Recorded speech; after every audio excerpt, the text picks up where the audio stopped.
Yes, yes, Yes, my name is Mr. Kamal. You had a police incident? yes, yes, Okay, sir. So they pulled you over for speeding, and yes, and then your nephew was driving, and you were a yes, passenger. yes. Okay. Who else was in the car? Anyone else? No, just me and my nephew, that's it. Okay. And what's your nephew's age? 22. 22. Okay. And what was? Do you know the name of the police department that pulled you over? Berkeley Sheriff Department. Deputy, welcome. I'm sorry. Who am I speaking with? Deputy.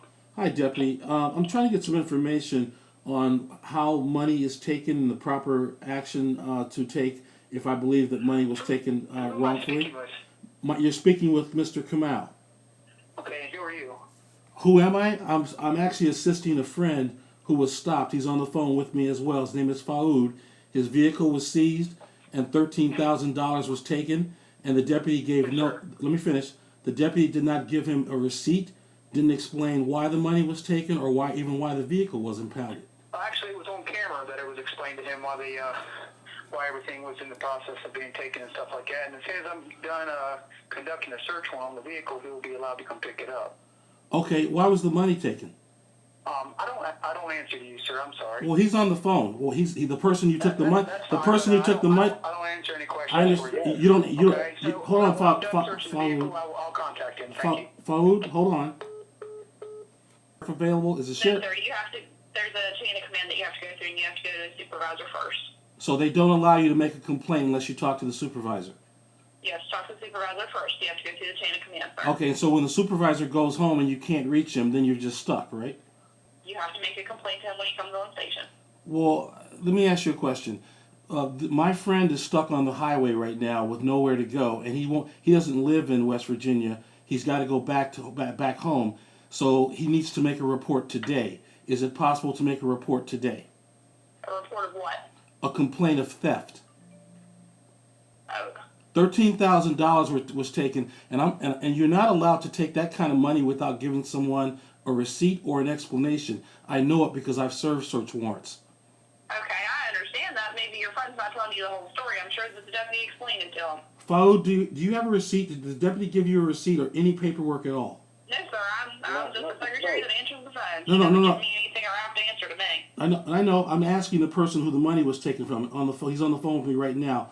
Faoud, did they take your money and give you a receipt? No, they didn't give me no receipt. They gave you nothing. And they dropped me in the highway, they did. And they left you on the highway. I have no... Okay, Faoud, we're not getting anywhere at this department. I think we need to talk to someone else in authority. Ma'am, is there a county supervisor? What is this? Who's the sheriff's office under? Who commands the sheriff's office? Is it a county commissioner? The sheriff does. Okay. The sheriff does. And he's an elected official? Okay. And is there a mayor or a county commission or a county commissioner? PoliceBoost.com, how can I help you? Yes, sir. My name is Dennis Street, captain of the sheriff's office in Berkeley County, West Virginia. I'm trying to reach Mr. Camus. It's Kamal. Kamal? Yes. I had the sheriff actually wanted me to give you a call about a complaint about one of our officers. Yes, it's Deputy, I guess, Officer Welcome. Yes, sir. And here's essentially what the complaint is. I'm a retired detective, and I run an organization that assists victims of police misconduct. And I had a fairly serious complaint of racial profiling this morning. Mr. Faoud Faidi was pulled over at approximately 1:30 a.m. He was stopped supposedly for a speeding violation. The officer didn't stop there. According to Mr. Faoud, and I know there's always two sides to every story, but this is the story that was reported to me. Mr. Faoud reported that the deputy tore up his car, then impounded the car, did not give him any explanation for why he was doing anything that he was doing, and then left these two gentlemen on the side of the road. Now, there's one other thing that I find the most disturbing. They had $13,000 in cash, and they were not given a receipt, an invoice, an amount. They were not told why they were pulled over, other than the speeding violation and searched in that manner, nor why their vehicle was impounded. Now, I've conducted probably 100 undercover operations with LA County Sheriffs, and I've never taken anything from any citizen without giving them an invoice or a receipt of what was taken. Now, maybe this officer was operating according to policy. So let me ask you, do you have a policy regarding taking of property and providing the citizen with any sort of information about what was taken and how to retrieve it? Yes, sir. When we do execute a search warrant, there's a receipt that is filled out by the officer and given to the person.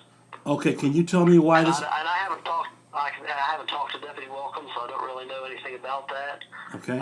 Well, I can tell you. That he forgot to give it, or I really don't know. Well, if we're forgetting to give a receipt on $13,000 is a fairly substantial mistake, and it's not consistent with any. I testify as an expert in federal cases against police officers, and I can tell you right now that's not within policy. I knew you guys must have had a policy on this, but let me go to another question.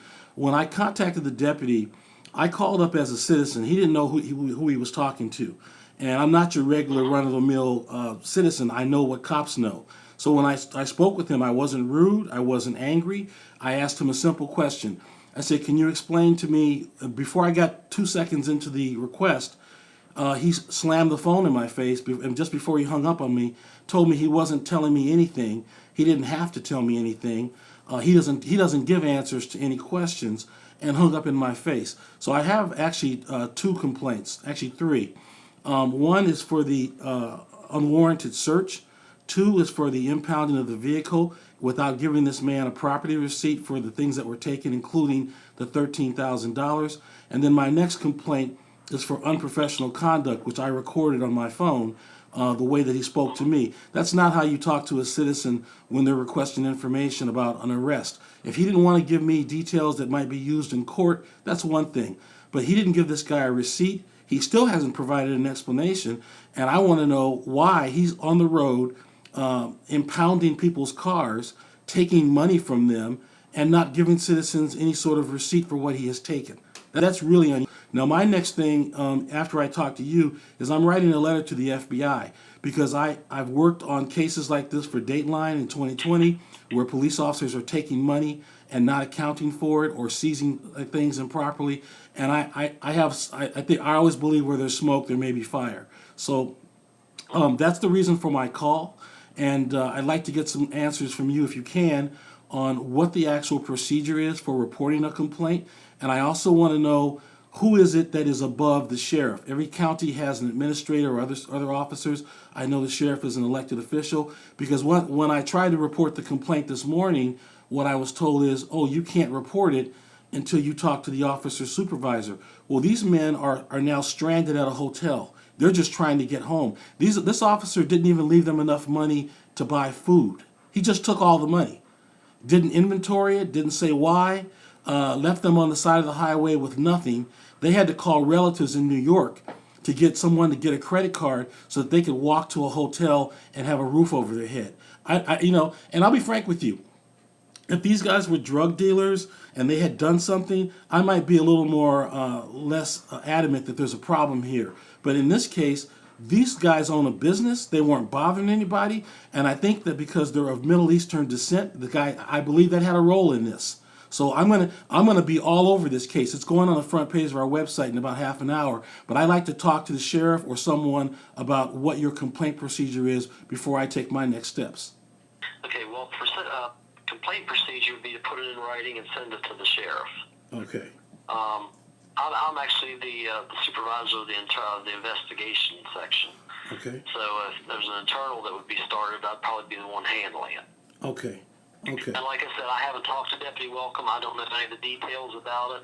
Mm-hmm. I know they did find a large quantity of money, and that the ATF has been contacted to turn it over to them. I understand. And that's under title. It's actually Title 31, Section 53, Line 31. I got you. Let me say this. Let me just say this about that. I've done drug investigations. I was an undercover cop. That's what I did for several years. So I know exactly what you're talking about, and I know the context of seizing money. But there are real problems with this. These guys weren't committing any crime. It's not illegal to have $13,000 in your possession. There's no evidence that they had any drugs, any unusual substances, or that they were being evasive in their answers, as far as I know. And because they're Middle Eastern and they're driving through your county, maybe that's grounds to pull them over and stop them and get a look. But to seize their money Well, I would think at 1:30 in the morning, the officer's not going to know that you're Middle Eastern, if they're black, white, purple, or green. That's nonsense. When they get out of the car, they know exactly who they're talking to. And these men have a heavy. For the initial stop.